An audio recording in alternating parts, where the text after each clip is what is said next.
बात कर लेते हैं तुलसी की माला के बारे में।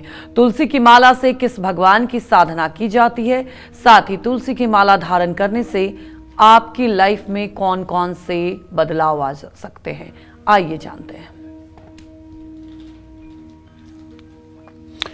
देखिए, तुलसी की माला से भगवान श्री हरि विष्णु के मंत्रों का जप किया जाता है। श्री राम और कृष्ण के मंत्रों का जप करने के लिए भी तुलसी की माला सर्वोत्तम मानी जाती है। लेकिन इसका मतलब ये नहीं है कि रुद्राक्ष की माला पर जप नहीं किया जा सकता है। रुद्राक्ष की माला पर भी जप किया जा सकता है। लेकिन जो लोग वैष्णव हैं, वैष्णव का मतलब जो लोग गले में तुलसी की माला धारण करते हैं, ऊर्ध्व त्रिपुंड धारण करते हैं, अपने शरीर में 12 स्थानों पर ऊर्ध्व त्रिपुंड बनाते हैं, पीत वस्त्र धारण करते हैं, सात्विक भोजन करते हैं, लहसुन प्याज तक नहीं छूते हैं, वो वैष्णव लोग हैं। उन्हें श्री हरि विष्णु के ही अवतार की पूजा उपासना करने का विधान है। तो वो विधान तुलसी की माला पर है। तुलसी की माला जितना लाभकारी है उतना लाभकारी दूसरी माला नहीं है। तुलसी की माला धारण करने से शरीर में सतोगुण का उदय हो जाता है। जो व्यक्ति तुलसी की माला धारण करता है उसके मन और आत्मा, देखिए आत्मा तो सदैव शुद्ध है, आत्मा को कोई क्या शुद्ध करेगा। अशुद्ध तो मन है, और मन अशुद्ध इसलिए है कि मन काम, क्रोध, मोह, लोभ, मद, मत्सर इन 6 विकारों से युक्त होने के कारण वो अशुद्ध है। और जहाँ तक आत्मा की बात है तो नैनम छिद्रंत शास्त्राणि नैनम दहति पावकः न चैनम क्रोधयंतापो न शोष्यत मारुतः। जो किसी प्रकार से प्रभावित नहीं हो सकता है वो अशुद्ध कहाँ होगा। तो कहने का मतलब मन की अशुद्धि, मन की अशुद्धि का मतलब कि खड विकार जो हैं, 6 प्रकार के विकार जो हैं, इनसे मन मुक्त हो जाए। और इनसे जब मन मुक्त होता है तो भगवान श्री कृष्ण ने गीता में अर्जुन से कहा है कि इंद्रियाणाम मनश्चास्मि, इंद्रियों में मैं मन हूँ। कौन सा मन?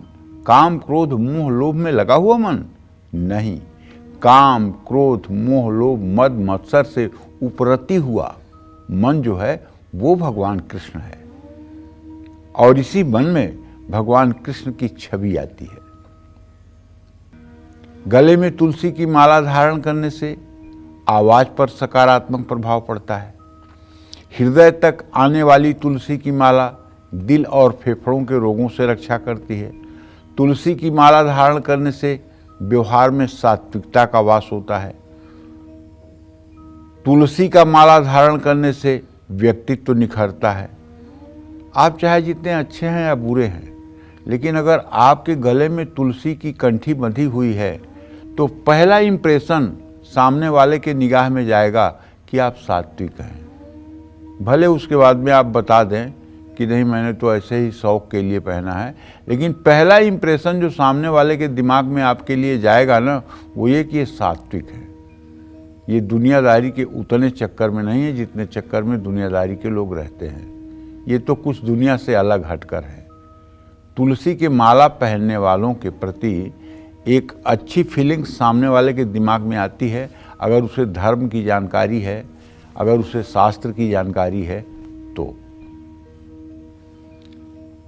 अगर उसको जानकारी ही नहीं है कि तुलसी क्या होता है, रुद्राक्ष क्या होता है, स्फटिक क्या होता है, तो कोई बात नहीं। लेकिन अगर जानकारी है तो एक इम्प्रेशन बनता है दिमाग में। तुलसी की माला एक्यूप्रेशर का काम भी करती है। इसे धारण करने से शरीर में विद्युत शक्ति का प्रवाह बढ़ता है। तुलसी की माला ब्लड सर्कुलेशन में रुकावट आने से रोकती है। तुलसी की माला धारण करने से तनाव में कमी आती है। मेडिटेशन के दौरान तुलसी की माला धारण करने से बहुत लाभ मिलता है। तुलसी का महात्म्य कहाँ तक बताएं भाई। तुलसी का महात्म्य तो कहने के लिए अगर एक बार सरस्वती भी कहना चाहें तो उनका मुंह छोटा पड़ जाएगा। फिर हम तो अकिंचन एक अधम जीव हैं, हम तुलसी का महात्म कहाँ तक बताएंगे। जो तुलसी मैया भगवान श्री हरि विष्णु के ऊपर विराजती हैं, भगवान श्री राम के ऊपर विराजती हैं, भगवान श्री कृष्ण के ऊपर विराजती हैं, उन तुलसी मैया के बारे में हम क्या कहेंगे। वो तुलसी मैया जगत पूज्य हैं, जगत वंदनीय हैं। बिना उनके श्रीहरि की पूजा ही अधूरी रह जाती है। ऐसा तो आप लोग भी जानते होंगे कि बिना उनकी उपस्थिति के भगवान श्रीहरि विष्णु प्रसन्न ही नहीं होते हैं। तो इसलिए तुलसी की माला का अपने आप में बहुत महात्म है। जय मां विंध्यवासिनी।